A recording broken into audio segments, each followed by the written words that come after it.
What buskies, it's me, edgarliratheboy, and today we're reviewing Oshi No Ko. Don't question why I'm in the closet. It's being so nosy outside. So if my mom ever comes inside and she gets concerned of why I'm in the closet, trying to hide from them, it's because I'm trying to review a video of an anime. It sounds creepy, but mom, you need to understand, I'm trying to get into this business. After we were done with episode 1, the down bad, we're starting off with Ruby and Teishi sitting by the docks where Teishi is fishing. And Teishi was saying, I'm telling you to leave me alone. And Ruby said, you're not getting away. After all, you were the one closest to mom, which means you're the one closest to the truth. I'm not letting you get away until I find out who killed her. So you're just shaking him just to be nosy. Of course, yes, you're referring to the dad of Hakuro Kamimi. I searched it up in Google so I can sense that they have a father, but it's not his husband. And it's so weird because I thought they did have a father, but it's not his husband. But anyways, as they was yapping, Teishi was saying, I know you'll go with the pastor, every one of them, even the bottom feathers of the 16 years ago will be the shots now. He's mentioning the petals of the brainwash of the famed and the lame of their own lives, yada yada yada. So if you ever go to the bad side, who do you think you will be burnt off? Ruby said, if I become a big enough name that what would want to see me, you will introduce us, right? All right, I did what you said, and I landed a reporter gig.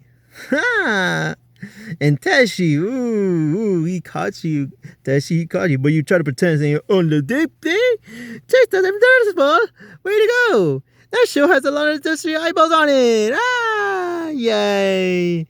Oh, I sure do not want to care, but it's part of the plot. Ruby does a reporter on the playground with Sakura doing it live. As they were live, Ruby was saying, yay, are you seeing this, bro? Are you seeing this, bro? Are you seeing this, bro? Are you seeing this, bro? What is she talking about? Yes, we're seeing this. We're seeing it on live. Besides, she's acting so dumb. Ruby's finally letting go of Aqua's past relationship. So it's burying the plot with no return of the romance context. It was none of that. So none of that was worth nothing in season 2. None of that. That was such a disturbing one. I'm glad Kana is a normal person, because why would we want to go for that? She's like a mid-card. She's not a main event. Aqua said that she already seen enough already. And Grandma, go back to your grandkids and bake some cookies. Aqua is not even a toxicity. He's not playing his character. It's his real life. She got brainwashed by Ruby of the K-pop concerts they're gonna go with. So as Ruby and Teishi are still yapping about the dating show of Aqua's in, Ruby got reminded that Teishi saying, don't even think about writing something right after the mill. That it is okay to establish a bid. So Ruby said, I heard my friend got into making soap and wanted to give it a shot too. So I tried to boil it a hand on the soap in a pot. The fan said, girl, you got issues. So it was hilarious. They were talking about it. They would say, please don't try this at home. So yeah, do not try this at home, broskies. Don't ever do that. I've never said that before. But as Aqua in his mind said, isn't it about time you put the degrader in the pot instead of the oil?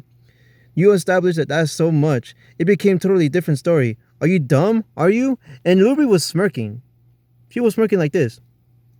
I am not, okay? So yeah, you are dumb. But you just want to play pretend. Aqua, I remind you, he said, okay, yeah, she's way too good at this. After she tried to phase her.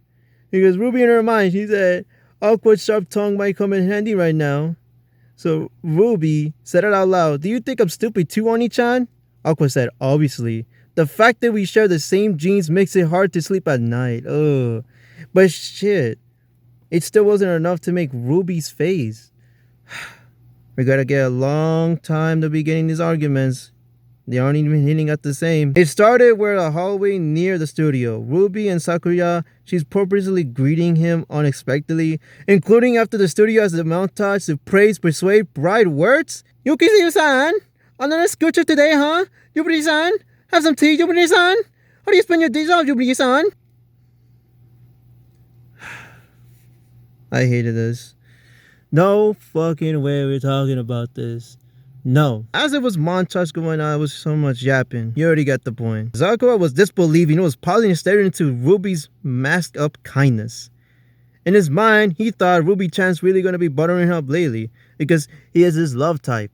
This is not your love type. He's not in love with your gloomy face. He's not thinking about you. She's just using you. And that's...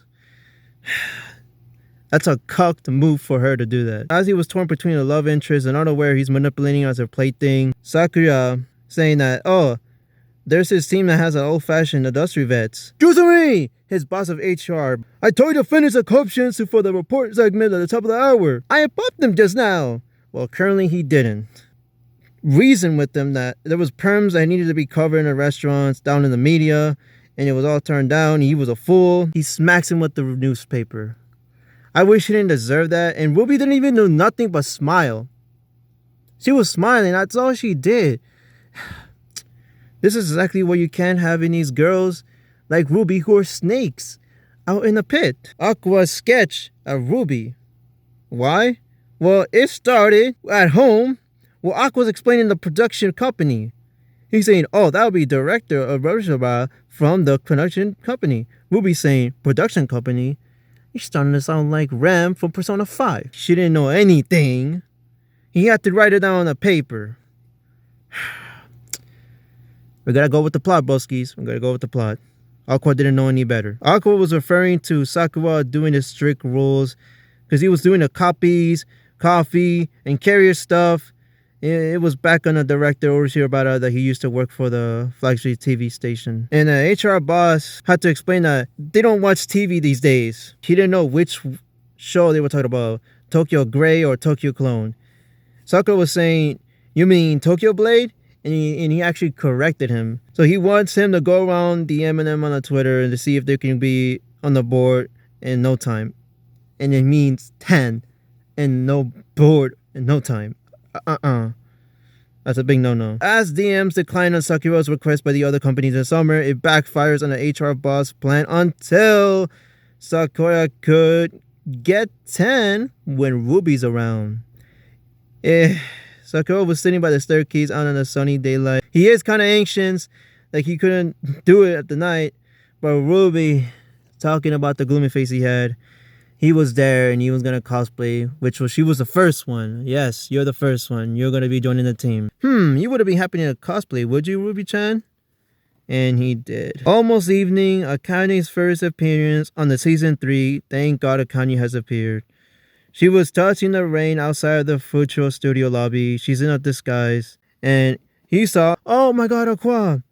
Not Akana. I mean, Aqua. Botchamania. She was quickly approaching Aqua's presence. And Akana was about to smooch him with a kiss. And he walked away coldly.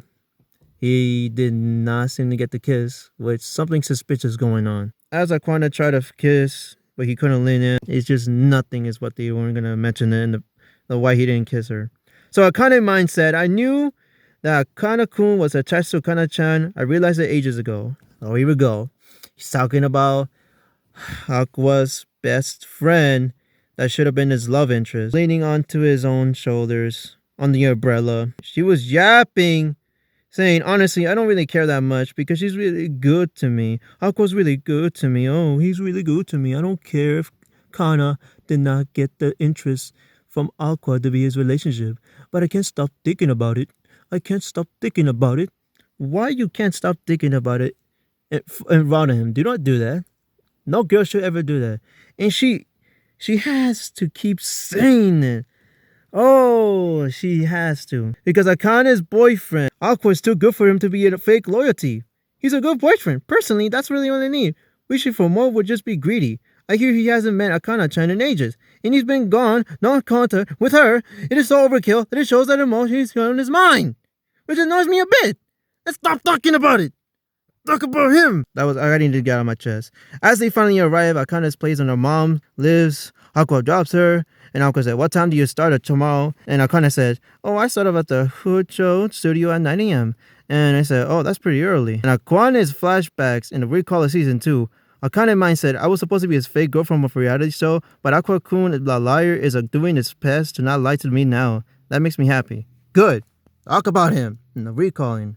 Shit. Maybe the next episode they might break up. So as Akane is waving friendly that she's not to Senri, Akane's mom appears behind Akane, staring at the quad up between her. Akane's mind said, if he cheats on me with some other girl, he's a dead man. Aqua pauses in his quiet startles of his show, mid-pausing his steps. That's what I love, how she pouts. Akane was pouting because He didn't want Aqua to cheat on her. And it was like to Sandri, but laughing in her mind. She was pouting. I know you're a chick man and you like it, okay? I kind of said it. And then Aqua quickly speed walking is nonchalant, pretending he didn't hear it. So as Ruby's school, she's talking about her bestie. Ruby's bestie say, me appear as a cosplayer, but they're having a hard time getting people to appear. And Ruby, she's trying to convince her to be a cosplayer.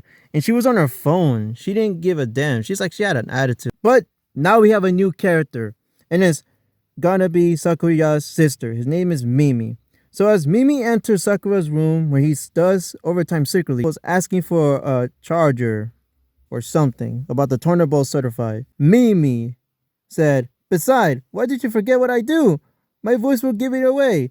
And then Sakura Mine said, "Mimi Jumisi, my little sister, is a cosplayer and VTuber." And that's where it gives me kind of weird thoughts. Like, what do you mean? She's your little sister and she does cosplay? Oh no. And she was wearing a maid outfit too. Recording. And Sakura said, "How can I not? I'm your big brother. You even cosplay surgery, right? I've seen how much you bitch about me on here. But if you're on the show, I'll forget about it all." And Mimi said, "That's so unfair." Sakura drives the one down in the road as Ruby's in the backseat during an evening. Ruby had finally got the top 10s of the board that was out of there. And the Tokyo Blaze side character that she was going to be in, she was smirking. And HR Boss was talking about how cute Sakura's sister is. This guy's a real pedo. After the court, yep. Sakura was relieved and he's not fired, but there was a phone call. He got cliffhanger on. He said, "Hang on. The Tokyo Blade perms we talked about was now mentioned on each scene. We're going to have to try another one in the next episodes." See, these plots are out of nowhere, just trying to give us high hopes and destroy it. Sakura's mind said, "He never said that." No shit, Einstein, he never did. Sadly, he's not going to get his promotion. You're never going to get the promotion, Sakura. You're never going to get the promotion. You're never going to get that moment. You're never going to get that moment. You're never going to get that moment. You're never going to get that moment. And now Sakura is going to go chasing the promotion that he needs to get, so he won't have to get fired if that's what the HR boss is trying to plan on doing. Something different to wear. Back at Sakura's house, struggling to even think of his backup of his own HR boss that he never asked, Mimi recommended that she can use free size costume to use to know what tall she is. And Sakura was apologizing because she's a lifesaver. Yeah, totally a lifesaver. And you know what? I didn't ask for this to be a new plot for us to struggle, for Sakura to suffer. It should have been with Ruby. But Ruby is the one who's not even helping and just using him. You know what? I'm pissed off. I don't want to listen to what she has to say. If Ruby is going to be in the airport with the purple girl heading to the Tokyo Blade, that should have been with Sakura, not Ruby. That she's the main villain. I can't even struggle putting up with my words. I'm done. What did I think of this? I give it a 4 out of 10. This episode, they kind of frustrate me. And at the same time, I did appreciate Aqua talking smack. And even Sakura. Ruby, she shouldn't be keep on talking about this. I get it, she's a main character and that's a sibling, Aqua. But you need to understand, broskies, they're not the point to be the main character syndrome. You know what I like about Ruby? I like how she's at least persuading. She's trying to help out the villain side that she has. But I don't want to keep on seeing her all the time on each scenes. It's just that we need to focus on other new characters, not just the main ones all the time. And Aqua is fine. I just think he doesn't need to be put into these new relationships like Akane, because Akane is just talking too much about Kana, and Kana is getting this much time. She barely showed up, even Memcho. So now this episode it's not good for me. I wouldn't recommend watching that. Not even the first episode too. Not even the whole show. But yeah, thank y'all boskis for watching this video. Make sure to like, subscribe to the bell notifications on. Make sure to follow me on social media in the description below. And that's how it goes. That's how it goes. Always wide up. See you, next time.